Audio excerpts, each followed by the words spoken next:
Hello po! Ipapasyal ko po kayo sa lugar kung saan nag-cater si Tatay. Ito po ay dito lang sa aming lugar sa Lucban, Quezon. Sa Nagsinamo po. Sayang lang po at maulan. Medyo po nagmamadali ako. Meron po kayong makikita ang chest na malaki at kabayo at baka at iba't ibang hayop pa. Sobrang nakaka-refresh po yung lugar. Balang araw, pangarap ko din pong magkaganito. Ngayon pa lang po, tratrabahuhin ko na. Kaya po, huwag niyo pong kalimutan panoorin ang mga video ko. Follow, love, and share. Sa mga naghahanap po ng magandang place, pumunta lang po kayo sa Hacienda Isabel. Pinalakad ako ng pinalakad ni nanay. Di din pala isasama sa video. Char lang. Masyado daw po kasing mahaba pag nilahat. Pero pag makikita nyo naman po ito, sobrang ganda po sa personal.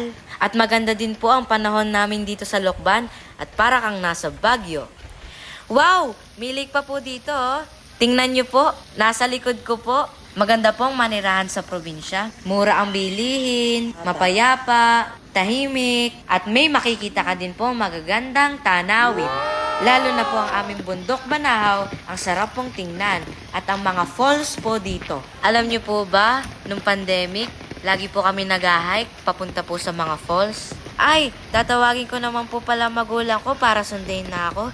Joke! Dahil lumina po ang ulan, sinamahan po ako ng ate ko, tingnan pa ang iba't ibang parte po dito sa lugar na ito. Sumisigaw na po ang tatay ko, umuwi na daw po kami at baka lumakas pa ang ulan.